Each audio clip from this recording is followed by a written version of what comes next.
early morning prayer will return July 1st.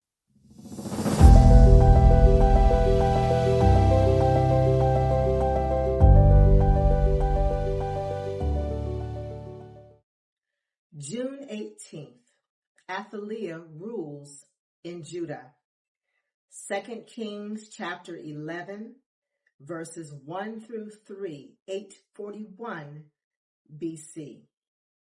When Athaliah, the mother of King Ahaziah of Judah, learned that her son was dead, she began to destroy the rest of the royal family. But Ahaziah's sister Jehosheba, the daughter of King Jehoram, took Ahaziah's infant son Joash and stole him away from among the rest of the king's children, who were about to be killed. She put Joash and his nurse in a bedroom, and they hid from Athaliah, so the child was not murdered. Joash remained hidden in the temple of the Lord for 6 years, while Athaliah ruled over the land. 2 Chronicles chapter 22, verses 10 through 12. When Athaliah, the mother of King Ahaziah of Judah, learned that her son was dead, she began to destroy the rest of Judah's royal family. But Ahaziah's sister Jehosheba, the daughter of King Jehoram, took Ahaziah's infant son Joash and stole him away from among the rest of the king's children, who were about to be killed. She put Joash and his nurse in a bedroom. In this way, Jehosheba, wife of Jehoiada, the priest and sister of Ahaziah, hid the child so that Athaliah could not murder him. Joash remained hidden in the temple of God for 6 years, while Athaliah ruled over the land. Revolt against Athaliah. 2 Kings chapter 11, verses 4 through 12, 835 BC. In the 7th year of Athaliah's reign, Jehoiada the priest summoned the commanders, the Karaite mercenaries, and the palace guards to come to the temple of the Lord. He made a solemn pact with them and made them swear an oath of loyalty there in the Lord's temple. Then he showed them the king's son. Jehoiada told them, "This is what you must do. A third of you who are on duty on the Sabbath are to guard the royal palace itself. Another third of you are to stand guard at the Sur Gate, and the final third must stand guard behind the palace guard. These 3 groups will all guard the palace. The other 2 units who are off duty on the Sabbath must stand guard for the king at the Lord's temple. Form a bodyguard around the king and keep your weapons in hand. Kill anyone who tries to break through. Stay with the king wherever he goes." So the commanders did everything as Jehoiada the priest ordered. The commanders took charge of the men reporting for duty that Sabbath, as well as those who were going off duty. They brought them all to Jehoiada the priest, and he supplied them with the spears and small shields that had once belonged to King David and were stored in the temple of the Lord. The palace guards stationed themselves around the king with their weapons ready. They formed a line from the south side of the temple around the north side and all around the altar. Then Jehoiada brought out Joash, the king's son, placed the crown on his head, and presented him with a copy of God's laws. They anointed him and proclaimed him king, and everyone clapped their hands and shouted, "Long live the king!" 2 Chronicles chapter 23, verses 1 through 11. In the 7th year of Athaliah's reign, Jehoiada the priest decided to act. He summoned his courage and made a pact with 5 army commanders: Azariah, son of Jeroham, Ishmael, son of Jehonan, Azariah, son of Obed, Masai, son of Adiah, and Elishaphat, son of Zichri. These men traveled secretly throughout Judah and summoned the Levites and clan leaders in all the towns to come to Jerusalem. They all gathered at the temple of the Lord, where they made a solemn pact with Joash, the young king. Jehoiada said to them, "Here is the king's son. The time has come for him to reign. The Lord has promised that a descendant of David will be our king. This is what you must do. When you priests and Levites come on duty on the Sabbath, a third of you will serve as gatekeepers. Another third will go over to the royal palace, and the final third will be at the foundation gate. Everyone else should stay in the courtyards of the Lord's temple. Remember, only the priests and Levites on duty may enter the temple of the Lord, for they are set apart as holy. The rest of the people must obey the Lord's instructions and stay outside. You Levites form a bodyguard around the king and keep your weapons in hand. Kill anyone who tries to enter the temple. Stay with the king wherever he goes. So the Levites and all the people of Judah did everything as Jehoiada the priest ordered. The commanders took charge of the men reporting for duty that Sabbath, as well as those who were going off duty. Jehoiada the priest did not let anyone go home after their shift ended. Then Jehoiada supplied the commanders with the spears and the large and small shields that had once belonged to King David and were stored in the temple of God. He stationed all the people around the king and their weapons ready. They formed a line from the south side of the temple around the north side and all around the altar. Then Jehoiada and his sons brought out Joash, the king's son, placed the crown on his head, and presented him with a copy of God's laws. They anointed him and proclaimed him king, and everyone shouted, "Long live the king!" The death of Athaliah, 2 Kings chapter 11, verses 13 through 16, 835 BC. When Athaliah heard the noise made by the palace guards and the people, she hurried to the Lord's temple to see what was happening. When she arrived, she saw the newly crowned king standing in his place of authority by the pillar, as was the custom at times of coronation. The commanders and trumpeters were surrounding him, and people from all over the land were rejoicing and blowing trumpets. When Athaliah saw all this, she tore her clothes in despair and shouted, "Treason! Treason!" Then Jehoiada, the priest, ordered the commanders who were in charge of the troops, "Take her to the soldiers in front of the temple and kill anyone who tries to rescue her." For the priest had said she must not be killed in the temple of the Lord. So they seized her and led her out to the gate where horses enter the palace grounds, and she was killed there. 2 Chronicles chapter 23, verses 12 through 15. When Athaliah heard the noise of the people running and the shouts of praise to the king, she hurried to the Lord's temple to see what was happening. When she arrived, she saw the newly crowned king standing in the place of authority by the pillar at the temple entrance. The commanders and trumpeters were surrounding him, and people from all over the land were rejoicing and blowing trumpets. Singers with musical instruments were leading the people in a great celebration. When Athaliah saw all this, she tore her clothes in despair and shouted, "Treason! Treason!"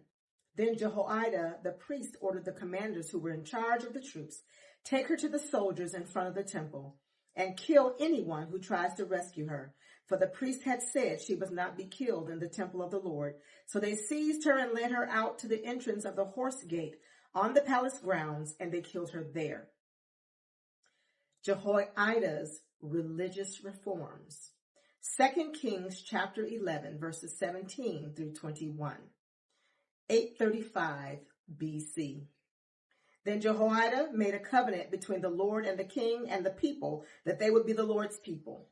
He also made a covenant between the king and the people, and all the people of the land went over to the temple of Baal and tore it down. They demolished the altars and smashed the idols to pieces, and they killed Matan, the priest of Baal, in front of the altars. Jehoiada the priest stationed guards at the temple of the Lord. Then the commanders, the Karaite mercenaries, the palace guards, and all the people of the land escorted the king from the temple of the Lord. They went through the gate of the guards and into the palace, and the king took his seat on the royal throne. So all the people of the land rejoiced, and the city was peaceful because Athaliah had been killed at the king's palace. Joash was 7 years old when he became king. 2 Chronicles 23, verses 16 through 21. Then Jehoiada made a covenant between himself and the king and the people that they would be the Lord's people. And all the people went over to the temple of Baal and tore it down. They demolished the altars and smashed the idols, and they killed Matan, the priest of Baal, in front of the altars. Jehoiada now put the priests and Levites in charge of the temple of the Lord, following all the directions given by David. He also commanded them to present burnt offerings to the Lord and prescribed by the law of Moses, and to sing and rejoice as David had instructed. He also stationed gatekeepers at the gates of the Lord's temple to keep out those who for any reason were ceremonially unclean. Then the commanders, nobles, rulers, and all the people of the land escorted the king from the temple of the Lord. They went through the upper gate and into the palace, and they seated the king on the royal throne.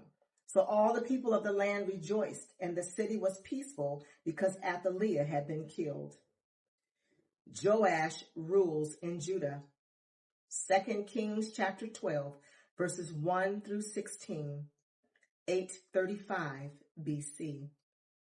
Joash began to rule over Judah in the 7th year of King Jehu's reign in Israel.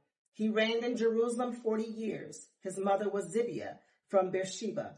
All his life Joash did what was pleasing in the Lord's sight, because Jehoiada the priest instructed him. Yet even so, he did not destroy the pagan shrines, and the people still offered sacrifices and burnt incense there. One day King Joash said to the priests, "Collect all the money brought as a sacred offering to the Lord's temple, whether it is a regular assessment, a payment of vows, or a voluntary gift. Let the priests take some of that money to pay for whatever repairs are needed at the temple." But by the 23rd year of Joash's reign, the priests still had not repaired the temple. So King Joash called for Jehoiada and the other priests and asked them, "Why haven't you repaired the temple? Don't use any more money for your own needs. From now on, it must all be spent on temple repairs." So the priests agreed not to accept any more money from the people, and they also agreed to let others take responsibility for repairing the temple. Then Jehoiada the priest bored a hole in the lid of a large chest and set it on the right-hand side of the altar at the presence of the temple of the Lord. The priests guarding the entrance put all of the people's contributions into the chest. Whenever the chest became full, the court secretary and the high priest counted the money that had been brought to the Lord's temple and put it into bags. Then they gave the money to the construction supervisors who used it to pay the people working on the Lord's temple: the carpenters, the builders, the masons, and the stonecutters. They also used the money to buy the timber and the finished stone needed for repairing the Lord's temple, and they paid any other expenses related to the temple's restoration. The money brought to the temple was not used for making silver bowls, lamp snuffers, basins, trumpets, or other articles of gold or silver for the temple of the Lord. It was paid to the workmen who used it for the temple repairs.